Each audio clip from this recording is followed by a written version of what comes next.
ముందుగా దేవునికి స్తోత్రం చెల్లిద్దాం.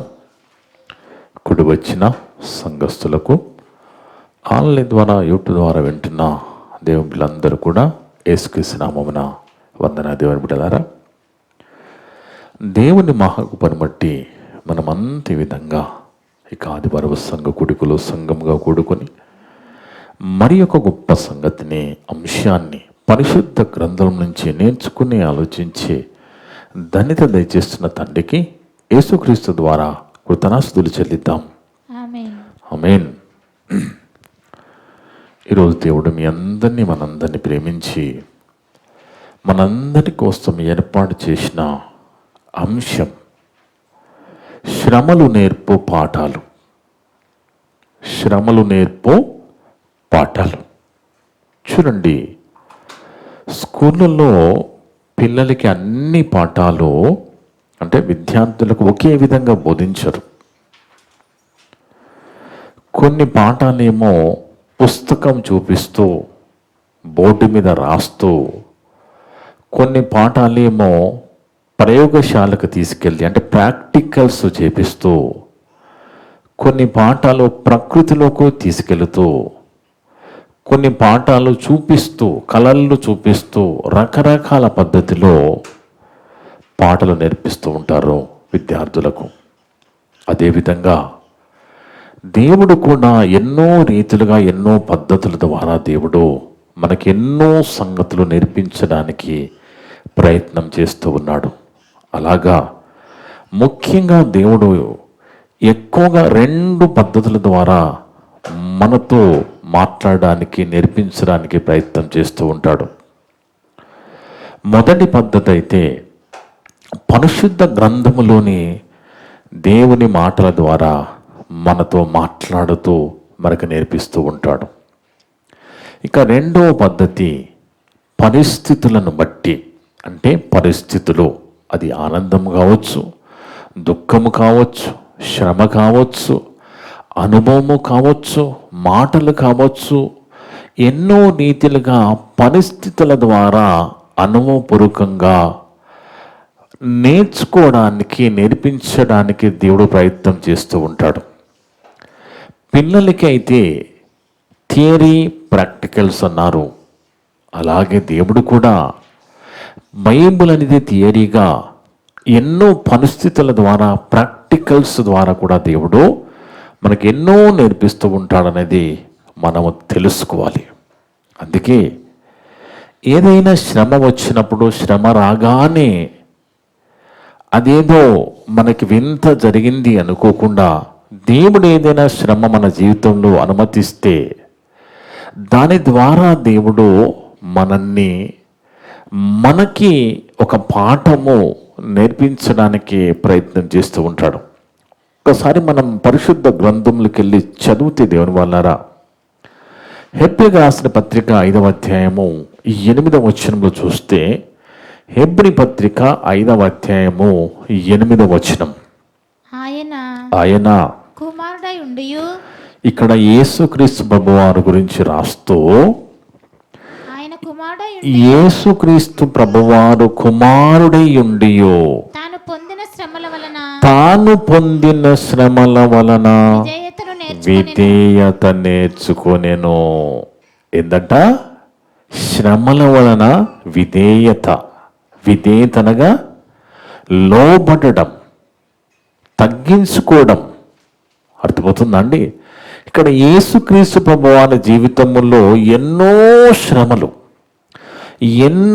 శ్రమలు గుండా ప్రభువారి జీవితం కొనసాగింది. అలా ప్రభువానికి వచ్చిన శ్రమల వలన ఏం నేర్చుకున్నాడట? విధేయత. అర్థమవుతుందండి? మన జీవితంలో మనకు శ్రమలు వస్తున్నాయి, మనకి దేవుడు శ్రమని అనుమతిస్తున్నాడు అంటే దానికి కారణం ఏంటో తెలుసా అండి? మనము కూడా విధేయత నేర్చుకోవడానికే, మనం కూడా లోబడ్డానికే, మనం కూడా తగ్గించుకోవడానికే దేవుడు వీటన్నిటిని కూడా అనుమతిస్తూ ఉంటాడు దేవుని వాళ్ళారా. అందుకే ప్రభువారి జీవితంలో ఎన్ని పరిస్థితులు, ఎలాంటి ఇబ్బందులు వచ్చినా ఆ శ్రమలన్నిటి ద్వారా, అంటే శ్రమ అనేది ఒకసారి మనం ఆలోచిస్తే యోబు గారి జీవితాన్ని మనం గుర్తు చేసుకుంటే ఎన్నో శ్రమలు ఆయనకు కూడా వచ్చాయి, ఎన్నో శ్రమ అనుభవించాడు యోబు గారు. కానీ ఎన్ని శ్రమలు వచ్చినా ఆయన వెనుక తీయక ఆ శ్రమలు గుండా వెళ్ళినప్పుడు నోటి మాటతో కూడా ఆయన పాపం చేయకుండా ఉన్నాడు. అందుకే దేవుని వల్లరా శ్రమ అనేది ఆ శ్రమ అనేది మనకి విధేయత నేర్పిస్తుంది. శ్రమ వలన మనకు ఓర్పు వస్తుంది, శ్రమ వలన మనకు సహనం వస్తుంది అని మనం గ్రహించాలి. ఎందుకంటే కొన్నిసార్లు మనము ఏదైనా శ్రమ రాగానే ఆ శ్రమ తెల్లానే మనకి వెళ్ళిపోవాలనుకుంటూ ఉంటాం.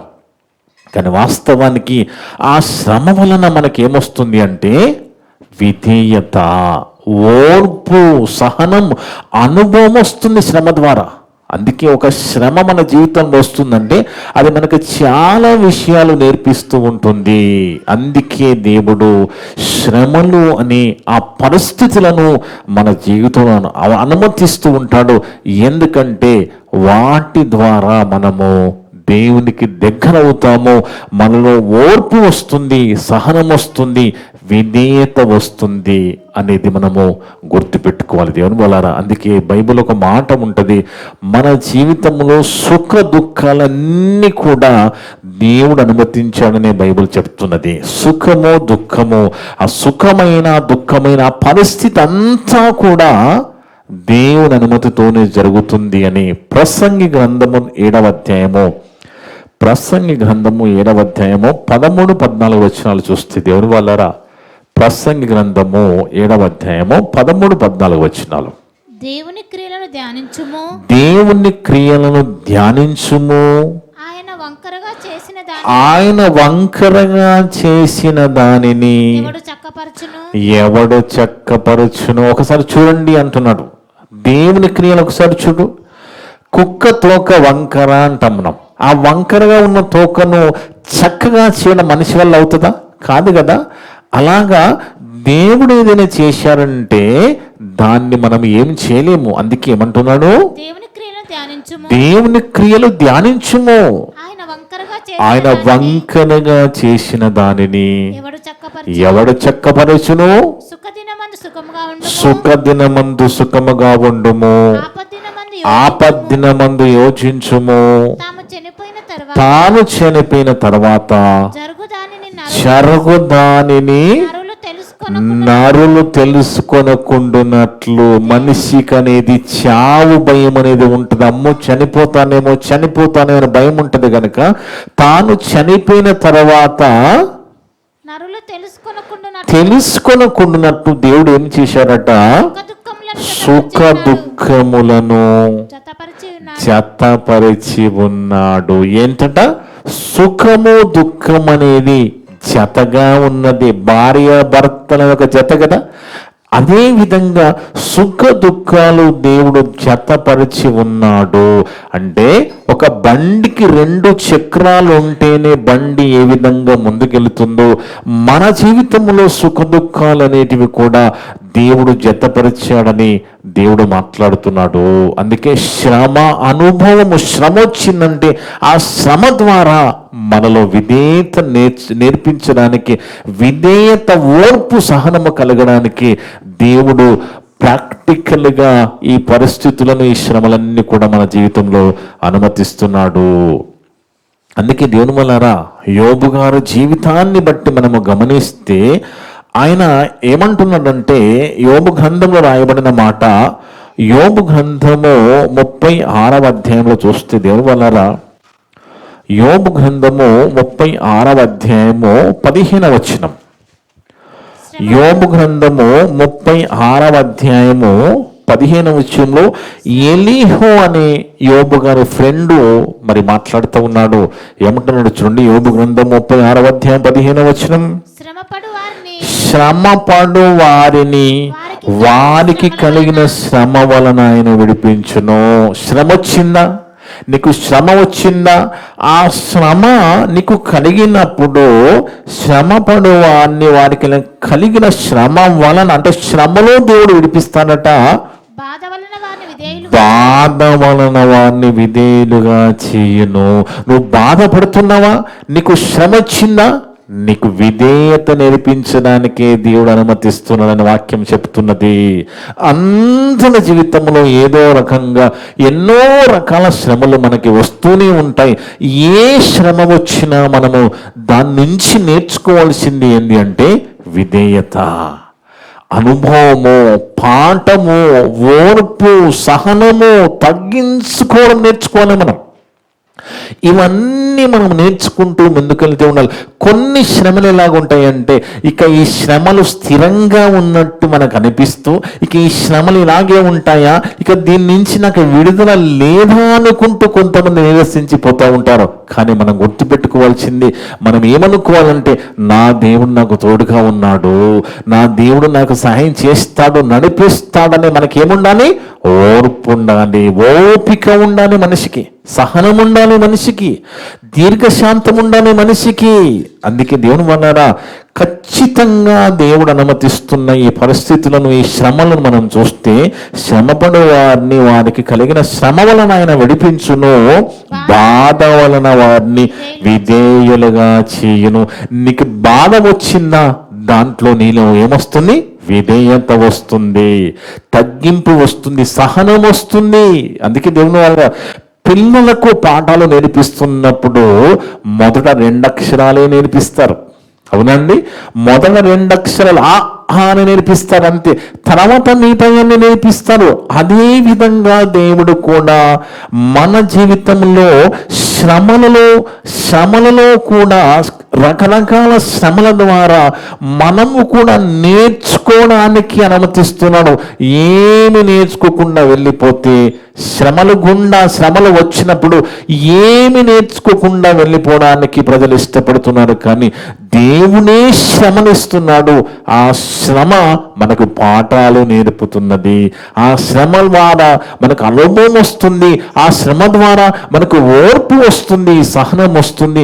ప్రభువారు కూడా ఆ ప్రభువారి జీవితంలో ప్రతిరోజు ఏదో ఒక శ్రమ అనుభవించినప్పటికీ యేసుక్రీస్తు ప్రభువారు ఆయనకి వచ్చిన శ్రమల వలన విధేయత నేర్చుకున్నాడట. అర్థమవుతుంది. దేవుని వలన శ్రమ అనేది మనకు విధేయత నేర్పిస్తుంది.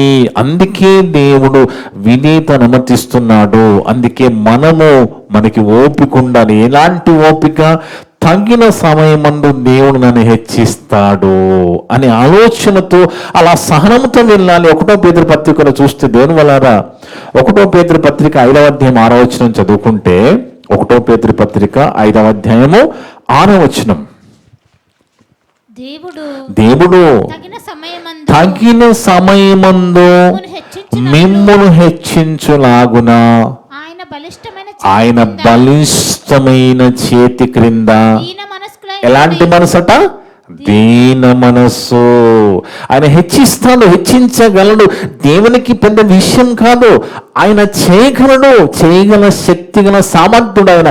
కానీ మనకు విధేయత నేర్పడానికి, మనకి అనుభవం రావడానికి, మనకు ఓర్పు రావడానికి, మనకు సహనము రావడానికి దేవుడు ఎన్నో మన జీవితంలో అనుమతిస్తూ ఉన్నాడు. పరిస్థితులు వచ్చే విధంగా చేస్తున్నాడు.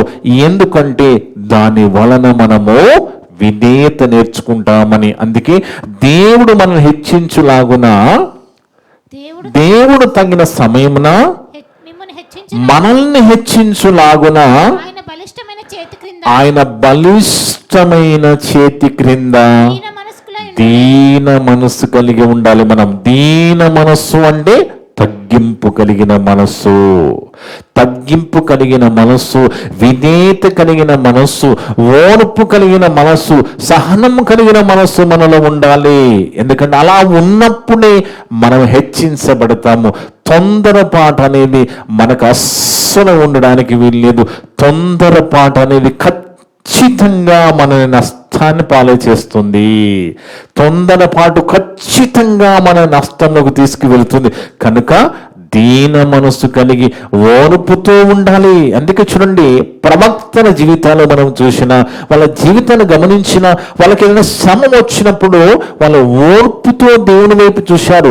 ఓర్పుతో దేవుని వైపు చూసి దేవుని మీద ఆధారపడి మళ్ళా ఆ శ్రమ నుంచి వారు విడుదల పొందుకున్నట్టుగా మనం బైబిల్లో చదువుకుంటాము. ఇక్కడ యాకోబు గారు యాకోబు పత్రిక రాస్తూ, యాకోబు పత్రిక 5వ అధ్యాయం 10-11 వచనాలు చూస్తే, యాకోబు పత్రిక 5వ అధ్యాయము 10-11 వచనాలు చదువుకుంటే దేవుని వల్లరా, నా సహోదరులారా ప్రభు నామమున బోధించిన ప్రవక్తలను చూడండి, ప్రభు నామమున బోధించిన ప్రవక్తలను శ్రమ అనుభవమునకు ఓపికను మాదిరిగా పెట్టుకోమంటుంది వాక్యం. ఏమంటున్నాడు అంటే, నా సహోదరులారా ప్రభు నామన బోధించిన ప్రవక్తలు ఉన్నారు కదా, ఆ ప్రవక్తలను వాళ్ళకు వచ్చిన శ్రమ యొక్క అనుభవమును ఓపికను మాదిరిగా పెట్టుకో. వాళ్ళు ఆ శ్రమల్లో ఎలాగ ఓపికగా ఉన్నారో అలా నువ్వు కూడా మాదిరి పెట్టుకోవాలని, అలాంటి శ్రమలో ఎలా వాళ్ళు ప్రవర్తించారో దాన్ని మాదిరిగా పెట్టుకో, అలాంటి ఓర్పు కలిగి ఉండు అంటున్నాడు. సహించిన వారిని ధన్యులను కొనుచున్నాము కదా. శ్రమ వచ్చింది, నువ్వు శ్రమను సహిస్తున్నావు, సహనంతో ఉన్నావు. అలా సహిస్తే సహించిన వారిని ధన్యులను కొనుచున్నాము కదా. మీరు యోబు యొక్క సహనము గూర్చి వింటిని, ఆయన ఎంతో జాలియో కనికరమును గలవాడని మీరు తెలుసుకొని ఉన్నారు. నోటి మాట ద్వారా కూడా పాపము చేయకుండా యోబు శ్రమలన్నీ అనుభవించాడు. తర్వాత ఆయనకి విడుదల కలిగిందా? విడుదల కలిగింది. అందుకే యేసుక్రీస్తు ప్రభు వారి జీవితంలో కూడా ఎన్నో శ్రమలు, ప్రతి దినము ఎన్నో శ్రమలు. ఆ శ్రమల ద్వారా ప్రభువారు విధేయత నేర్చుకున్నారు. అందుకే దేవుని వలన 2వ తెస్సలోనిక పత్రికలు చూస్తే, 2వ తెస్సలోనిక పత్రిక 3వ అధ్యాయము 5వ వచనం చూస్తే, మనము క్రీస్తును నమ్మిన క్రైస్తవులుగా మనలో కూడా ప్రభువులాగా ఓర్పు ఉండాలి. యేసు ప్రభువారికి కూడా శ్రమలు వచ్చాయి, శ్రమలు గుండానే ప్రభువారి జీవితం కొనసాగింది. అలా శ్రమలు వచ్చినప్పుడు ప్రభువారు ఓర్పుతో ఎలాగున్నారో మనము కూడా ఓర్పుగా ఉండాలని దేవుడు మాట్లాడుతున్నాడు. 2వ తెస్సలోనిక పత్రిక 3వ అధ్యాయం 5వ వచనం, దేవుని అందలి ప్రేమయు క్రీస్తు చూపిన ఓర్పు. ఎన్నో శ్రమలు ప్రభువారికి, ప్రతి దినము ఏదో ఒక శ్రమ, కానీ దాంట్లో ఏం చూపించాడు ప్రభువారు? ఓర్పు. ఓర్పు. మనము కూడా ఓర్పు కలిగి ఉండాలి. అందుకే దేవుని అందలి ప్రేమయు క్రీస్తు చూపిన ఓర్పును మీకు కలుగునట్లు ప్రభు మీ హృదయంలో ప్రేరేపించును గాక.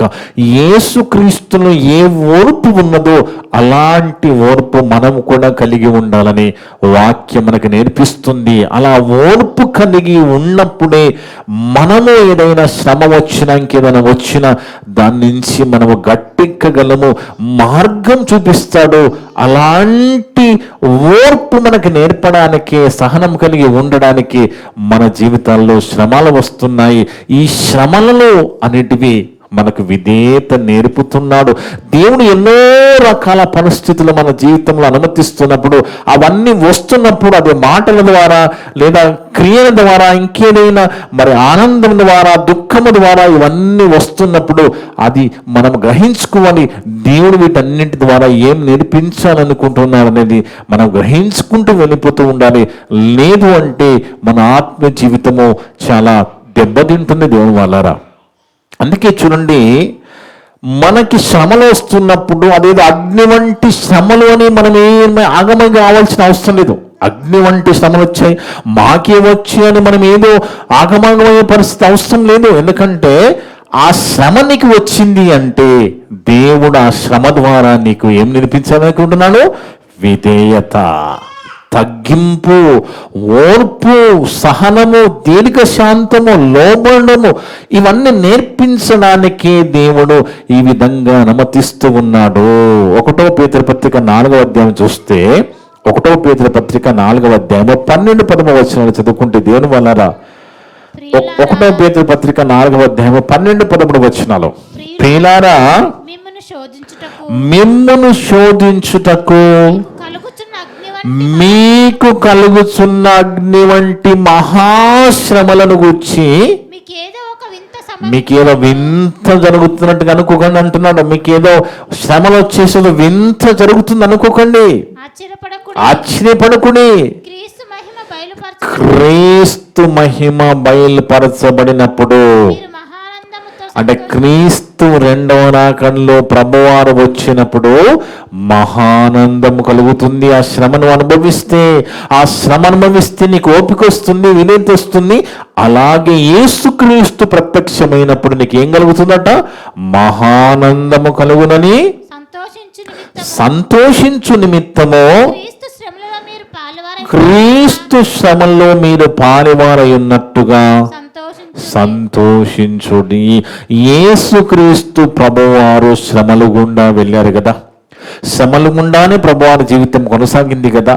ఆ శ్రమల్లో యేసుక్రీస్తు ప్రభువారికి ఆ ఓర్పు, ఆ సహనము, మరి ఆ తగ్గింపు, ఆ దీర్ఘశాంతం ఎలా వచ్చిందనుకుంటున్నాను? శ్రమల ద్వారా నేర్చుకున్నాడు. శ్రమల ద్వారా వచ్చింది. మనకి కూడా శ్రమలు వస్తున్నప్పుడు ఆ శ్రమలే మనకి పాఠాలు నేర్పిస్తాయి, ఎన్నో అనుభవాలు నేర్పిస్తాయి, మనకి ఎన్నో ఆలోచనలు మనకి కలిగిస్తాయి, ఎన్నో రోట్లు మనకు చూపిస్తాయి, ఎన్నో జాగ్రత్తలు మనకు నేర్పిస్తాయి, ఎన్నో అనుభవంతో కూడిన సంగతులు మనం నేర్చుకుంటాము ఆ శ్రమల ద్వారా. దేవుని వల్లరా, అందుకే శ్రమ రాగానే నిరసించిపోవద్దు. ఆ శ్రమ వచ్చింది అంటే మనం ఆలోచించాలి, ఈ శ్రమ ద్వారా దేవుడు నాకు ఏమో నేర్పించాలనుకుంటున్నాడు, ఈ శ్రమ ద్వారా దేవుడు ఏం నేర్పించాలనుకుంటున్నాడో గ్రహించాలి. మనం అర్థమవుతుందా అండి? చూడండి, మనకేదైనా కష్టం వచ్చినా, శ్రమ వచ్చినా, ఎవరైనా ఇంటికి వస్తే వాళ్ళని కూర్చోబెట్టి అన్నీ చెప్తా ఉంటాం వాళ్ళకి. మనకేదైనా కష్టం వచ్చింది అనుకోండి, శ్రమ వచ్చింది, బాధ వచ్చింది, ఇవన్నీ వాళ్ళకి చెప్తా ఉంటాం. కానీ వాళ్ళు ఏం చేయగలరండి? మనుషులు ఏం చేయగలరు? అన్నీ చెప్తే నీ కష్టాలన్నీ కొద్దిసేపు ఓదారుస్తారు, వెళ్ళిపోతారు, అవి అలాగే ఉంటాయి. కానీ మనము వాళ్ళకంటే ఎక్కువగా మనము మొరపెట్టుకోవాల్సింది దేవుని దగ్గర. నీవన్నీ దేవుని దగ్గర మొరపెట్టుకుంటే ఆయన ప్రతి పరిస్థితి నుంచి గట్టెక్కించే సమర్థుడైన దేవుడు కదా, ఆయన మార్గం చూపించే దేవుడు కదా. అందుకే చూడండి, దేవుని వల్లరా మనకు శ్రమ వచ్చినప్పుడు ఎక్కువగా భారంగా ప్రార్థన చేస్తామా, సంతోషంగా ఉన్నప్పుడు ప్రార్థన చేస్తామా? మీరే ఆలోచించండి. మనకి ఏదైనా శ్రమ వచ్చింది, ఏదైనా బాధ వచ్చింది, అప్పుడు కన్నీటి ప్రార్థన చేస్తాం. ఎవరైనా సంతోషంగా ఉన్నప్పుడు కన్నీటి ప్రార్థన చేస్తారా? చేయను కదా. కన్నీరు అనేది, దుఃఖం అనేది ఎప్పుడు వస్తుంది? మనకు శ్రమ వచ్చినప్పుడే వస్తుంది. అంటే ఆ శ్రమ దేవుడు అనుమతిస్తే ఆ కన్నీటి ప్రార్థన ద్వారా నీకు ఏమొస్తుంది? నీకు విడుదల వస్తుంది, నీలో తగ్గింపు వస్తుంది, నీలో విధేయత వస్తుంది దేవుని వలన. అందుకే మనము చిన్న పిల్లల్ని ఒక దెబ్బ కొట్టామనుకోండి, వాడు ఇమీడియట్గా ఏడ్చి సైలెన్స్ అయిపోయి వాడు ఏమనుకుంటాడు? అమ్మో, నీలా చేస్తే నన్ను కొడతారు అని వాడు విధేయత నేర్చుకుంటాడు. అంటే నువ్వు శిక్షిస్తే వాడు ఏం నేర్చుకుంటున్నాడు? విధేయత నేర్చుకుంటున్నాడు. ఇంకోసారి అమ్మ కొడుతుంది, ఇలా చేస్తే నాన్న కొడుతుందని వాడు చేయకుండా ఉంటాడు. ఆ శిక్ష అనేది చిన్నపిల్లవానికైతే, పెద్దవాడిగా మనకేంటి? శ్రమ. మనకి శ్రమని దేవుడు అనుమతిస్తున్నాడు. ఆ శ్రమ ద్వారా మనల్ని కూడా మన అనుభవంలోకి తీసుకురావాలనుకుంటున్నాడు. మనకు విధేయత నేర్పాలనుకుంటున్నాడు. యేసుక్రీస్తు ప్రభువారి జీవితాన్ని చూసినప్పుడు ప్రభువారు శ్రమల ద్వారా విధేయత నేర్చుకున్నాడు. తండ్రిల విధేయత, ఆయన మాటలలో విధేయత నేర్చుకున్నట్టుగా మనం బైబిల్లో చూసాం కదా దేవుని వలన. అందుకే చూడండి, శ్రమలు అనేటివట, మనకేదైనా శ్రమ వచ్చిందనుకోండి, మనం దేవునికి దగ్గర అవుతామట. అర్థమవుతుందండి? కడుపు నిండి ఏ బాధలు లేని వాడు లోకంలో తిరుగుతూ ఉంటాడు, దేవుని పట్టించుకోవాడు. అదే బాధ ఉన్నవాడు దేవుని వెతుకుతూ ఉంటాడు, దేవుని దగ్గర అవ్వాలనుకుంటాడు, దేవుని అడగాలనుకుంటాడు కదా. అవునా? అంటే ఎందుకు దేవుడు ఇవన్నీ అనుమతిస్తున్నాడంటే మనందరినీ ఎప్పుడు దేవునికి దగ్గరగా ఉంచాలని, దేవుల్లో ఉంచాలని ఇవన్నీ కూడా మనకి శ్రమలు అనుమతిస్తున్నాడు. ఈ పరిస్థితులు వస్తున్నాయి, ఇవన్నీ కూడా మనకి పాఠాలు నేర్పిస్తున్నాయి. ఈ శ్రమలు ఏం నేర్పిస్తున్నాయి? మనకి ఎన్నో పాఠాలు నేర్పిస్తున్నాయి. చూడండి, ఏదైనా నీకు అనుభవం ఉంది ఒక శ్రమలో, ఎవరైనా చెప్పినప్పుడు కూడా నీకు అనుభవం ఉంటే నువ్వు ఇంకా వాళ్ళకి సలహాలు ఇస్తూ ఉంటావు. ఎందుకు వచ్చింది నీకు ఆ సలహా? నీకు అప్పటికీ ఆ శ్రమలో అనుభవం ఉన్నది. నేను అనుభవించి గట్టెక్కావు, నువ్వు అనుభవించి ఆ శ్రమ నుంచి బయటపడ్డావు అనిగా నువ్వు సలహాలు ఇస్తూ ఉంటావు. అందుకే చూడండి, ఓష్య గ్రంథం 5వ అధ్యాయము 15వ వచనం. ఓష్య గ్రంథము 5వ అధ్యాయం 15వ వచనం చూస్తే దేవుని వల్లరా ఎంత గొప్పగా రాయబడిన మాట చూడండి. ఓష్య గ్రంథము 5వ అధ్యాయము 15వ వచనములో, వారు మనసు త్రిప్పుకొని నన్ను వెదకు వరకు నేను తిరిగి నా స్థలమునకు పోవదును. తమకు దురవస్థ సంభవింపగా వారు నన్ను బహుశీఘ్రముగా వెలుకుదురు. దురవస్థ కలిగినప్పుడు, శ్రమ వచ్చినప్పుడు, బాధ వచ్చినప్పుడు వాళ్ళు ఏం చేస్తున్నారట? దేవుణ్ణి శీఘ్రముగా వెతుకుతున్నారట. దేవుణ్ణి శీఘ్రముగా వెతకడానికి ప్రయత్నం చేస్తున్నాడు. చూడండి, వారు మనసు త్రిప్పుకొని నన్ను వెదకు వరకు నేను తిరిగి నా స్థలమునకు పోవదును. తమకు దురవస్థ సంబంధంగా వారు నన్ను బహుశీఘ్రముగా వెతుకుదురు. మనిషి అనే వానికి శ్రమ వస్తేనే దేవుణ్ణి వెతుకుతాడు. మనిషి అనే వానికి శ్రమ ఎందుకు ఇస్తున్నాడు? విధేయత నేర్పించడానికి, ఓర్పు నేర్పించడానికి, సహనం నేర్పించడానికి. అందుకే చూడండి, భార్య భర్తలో భార్యకి ఏదైనా అనారోగ్యం వచ్చిందనుకోండి, ఇక ఆ భార్యను వదిలిపెట్టకుండా భార్యతోనే ఉంటాడు భర్త. అవునా కదా? భర్తకు అనారోగ్యం వచ్చిందనుకోండి, ఇక ఆ భర్తని వదిలిపెట్టకుండా భార్య అలాగే ఉంటుంది. ఎందుకు? ఈ వచ్చిన రోగము ద్వారా వాళ్ళకి ఏమి కలిగింది? ఒకరికి ప్రేమ కలిగింది, ఓపిక కలిగింది, అలాగే ఉండాలనుకుంటున్నాడు. అందుకే చూడండి, చిన్న పిల్లలు కూడా ఏదైనా రోగం వచ్చినప్పుడు నన్ను వదిలిపెట్టి పో మమ్మీ, నాతోనే ఉండు మమ్మీ అంటారు పిల్లలు. మమ్మీ కావాలి, మమ్మీ నాతోనే ఉండాలి, లేదా డాడీ కావాలంటారు. ఎందుకు? ఆ వచ్చిన రోగాన్ని బట్టి. అంటే చూడండి, మనకి ఏదైనా మన జీవితంలో ఇలాంటివి ఏమైనా వస్తే మనము దేవునితో ఉండాలనుకుంటాము, ఆయనతో సహవాసం కోరుకుంటాము, ఆయనకి చెప్పాలనుకుంటాము, ఆయనతో మనము నడవాలనుకుంటాము. అందుకే చెప్తున్నాడు ఇక్కడ ఏమని? తమకు దురవస్థ సంభవింపగా వారు నన్ను బహుశీఘ్రముగా వెతుకుదురు. అన్ని పరిస్థితులు బాగుండి కడుపు నిండా ఉన్నోడు దేవుణ్ణి వెతకడండి. దేవుణ్ణి వెతకడవాడు.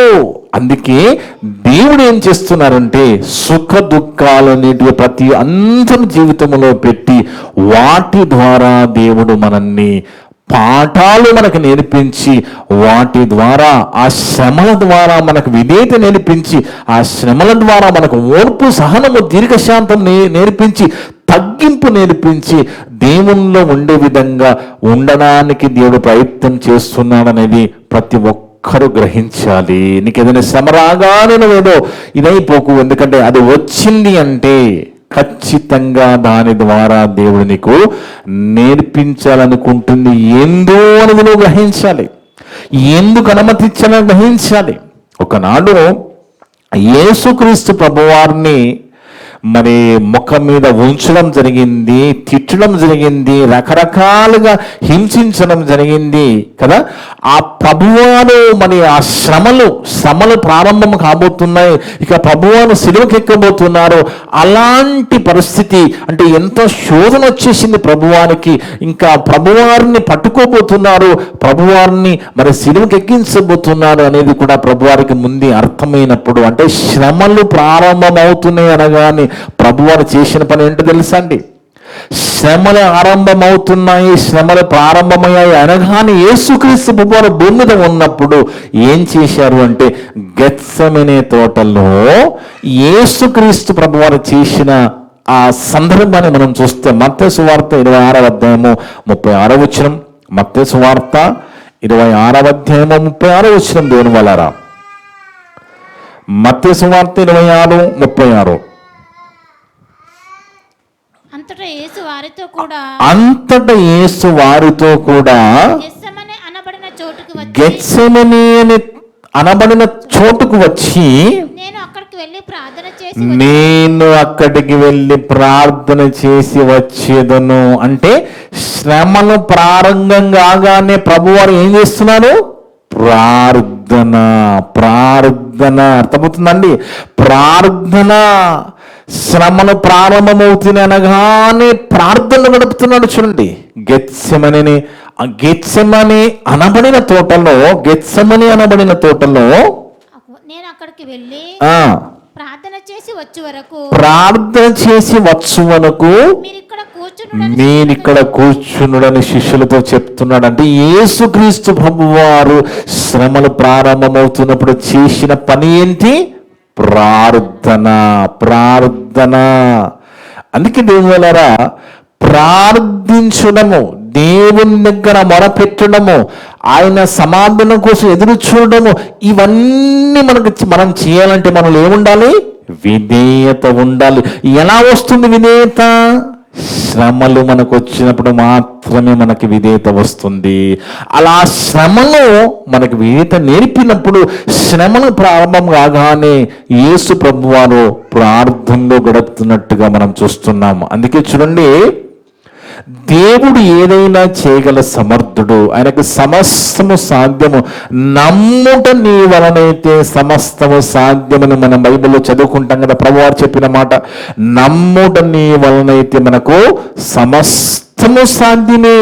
అందుకే నీకు ఏదైనా శ్రమ వచ్చినా, నీకు ఏదైనా బాధ వచ్చినా, వాళ్ళకి వీళ్ళకి చెప్పుకోవడం పక్కకి పెట్టి నువ్వు గదిలోకి వెళ్ళి తలుపేసుకుని ప్రార్థన చేస్తే నీకు ఫలం వస్తుందని బైబిల్ చెప్తుంది. మత్తయి సువార్త 6:6లో, మత్తయి సువార్త 6:6 మత్తయి సువార్త 6:6 ఇక్కడ ప్రభువారు మన శిష్యులకు నేర్పిన ప్రార్థనలో మత్తయి సువార్త 6:6 నీవు ప్రార్థన చేయనప్పుడు నీ గదిలోనికి వెళ్ళి తలుపు వేసి రహస్యమందున్న నీ తండ్రికి ప్రార్థన చేయి. ముందు ఆ పని చేయి, ముందు చెయ్యి.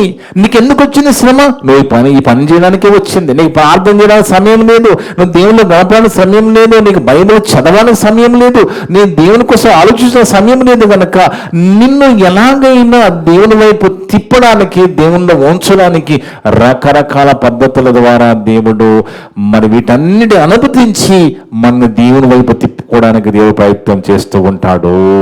అందుకే ఇవి ప్రాక్టికల్స్. థియరీ అంటే బైబిల్ వాక్యాల ద్వారా, సేవకుల ద్వారా ఎన్నో విషయాలు మనకు నేర్పిస్తూ, అదే విధంగా కొన్ని పరిస్థితులు మన జీవితంలో అనుమతించి, కొన్ని శ్రమలు అనుభవించి, వాటి ద్వారా కూడా దేవుడు మనల్లో కొన్ని నేర్పిస్తూ ఉన్నాడు.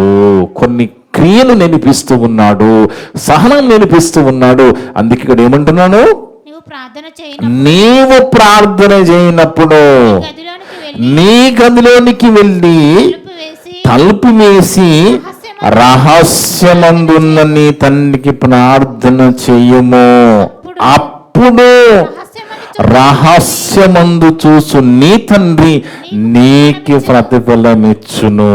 దేవుడు ఏదైనా చేయగల సమర్థుడు. గాని ఆయన చెప్పింది మనం వినకుండా, ఆయన చేయమన్నది మనం చేయకుండా, మన సొంత ప్రయోగాలను చేసుకుంటూ తొందరపాటు వెళ్ళిపోతూ ఉంటే మనము ఏదో రకంగా మనం ఆత్మీయంగా నష్టపోతూ ఉంటాము, లోకంలో నష్టపోతూ ఉంటాము, దేవునికి దూరం అవుతూ ఉంటాము. కానీ దేవుడు ఏం చేస్తూ ఉంటాడు అంటే, ఎలాగైనా నా పిల్లలు నాకు దగ్గరగా ఉండాలి, నాలో ఉండాలి, నా కోసం ఆలోచించాలి, నా కోసం బ్రతకాలి అని, నాకు విధేయత కలిగి ఉండాలి, నా మాటలకు లోపడాలి అని ఆలోచిస్తున్న దేవుడు మన కుటుంబాల్లో, మన జీవితాల్లో శ్రమలని పరిస్థితులు తీసుకుని వస్తున్నాడు, శ్రమలు అనుమతిస్తున్నాడు.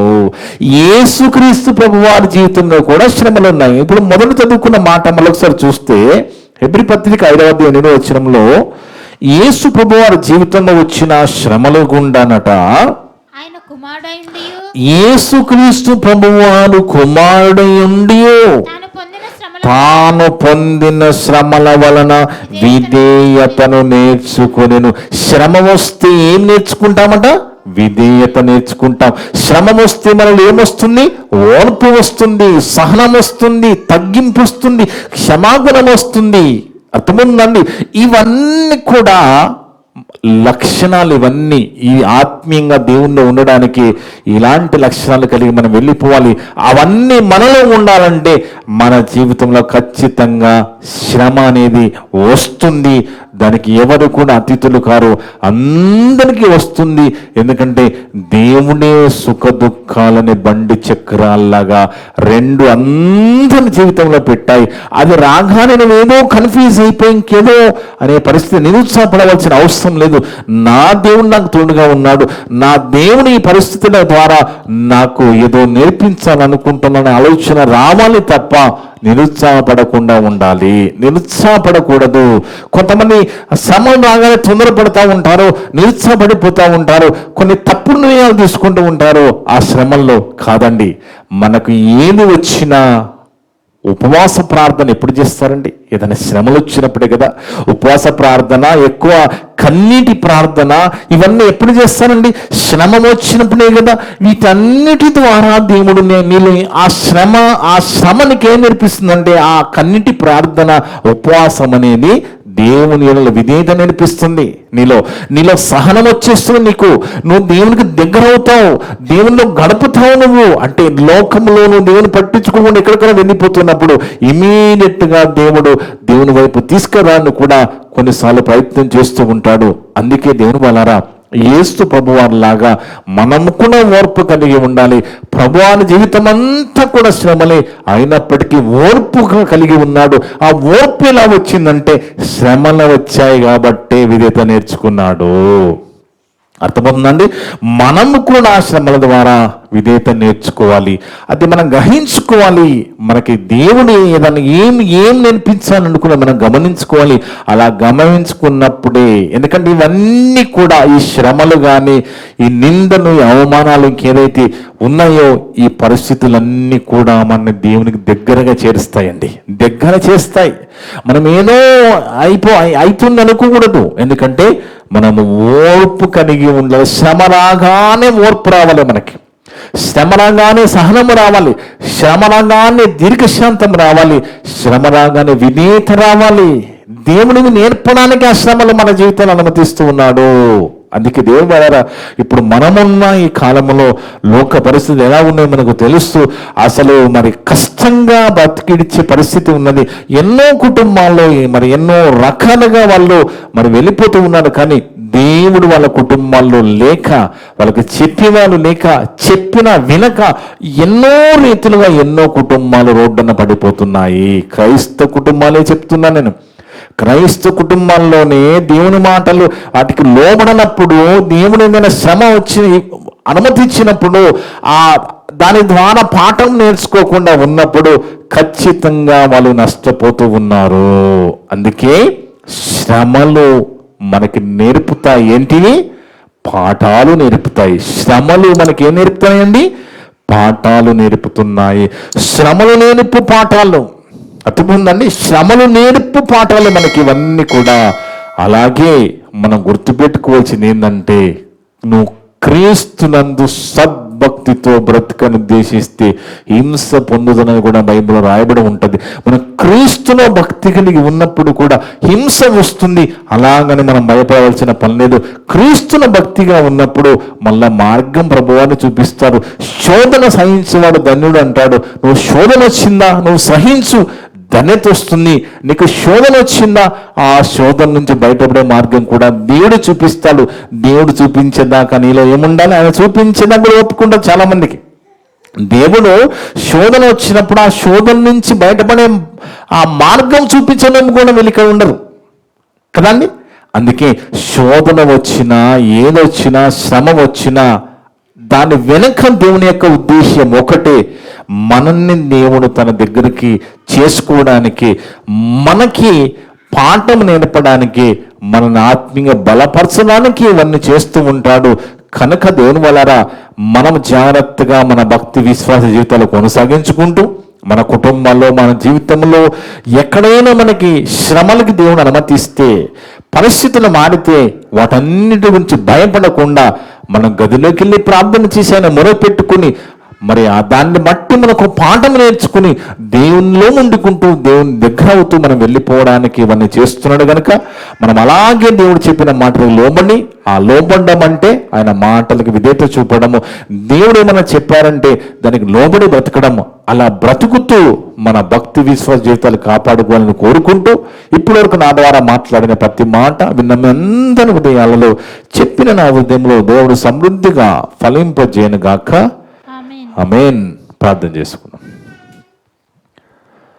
మమ్మల్ని మిక్కిలిగా ప్రేమించిన మా పరలోకపు తండ్రి, మీ యొక్క పరిశుద్ధమైన ఘనమైన నామమును బట్టి స్తుతులు స్తోత్రాలు తండ్రి. గొప్ప దేవుడునైనా, గొప్ప అంశాన్ని నైనా మా జీవితాల్లో శ్రమలు ఎందుకు వస్తాయో వాటి ద్వారా మాకేంటి ప్రయోజనం అనేది కూడా ఎన్నో రీతిలుగా మాట్లాడుతూ వచ్చావునైనా, అందును బట్టి స్తోత్రాలు చెల్లిస్తున్నాం. మా ప్రభువారి జీవితంలో కూడా ఎన్నో శ్రమలు తండ్రి, అలా శ్రమల ద్వారా మా ప్రభువారు విధిత నేర్చుకున్నట్టుగా నైనా మాతో మాట్లాడేవనైనా, అందును బట్టి స్తోత్రాలు చెల్లిస్తున్నాం తండ్రి. మీరు ఏది చేసినా అది మా మేలు కొరికే, మా మంచి కొరికే అని మేము గ్రహించుకునే శక్తిని మాకు ప్రసాదించండి. మా జీవితంలో పరిస్థితులు మారిపోయినప్పుడు, శ్రమల అనుమతి మీరు ఇచ్చినప్పుడు వాటిని బట్టి మేము నైనా అధైర్యపడకుండా నైనా దాని ద్వారా మేము పాఠాలు నేర్చుకుంటూ, విధేయత నేర్చుకుంటూ, ఓర్పు నేర్చుకుంటూ, సహనం నేర్చుకుంటూ, దీర్ఘశాంతము కలిగి ఉండే శక్తిని మాకు ప్రసాదించండి.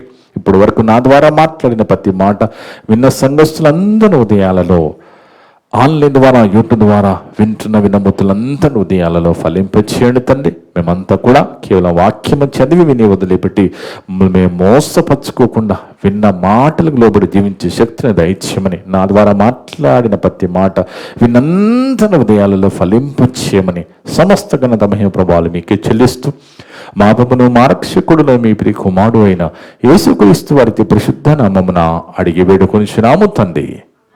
ఆమేన్. మీ అందరికీ వందనాలు.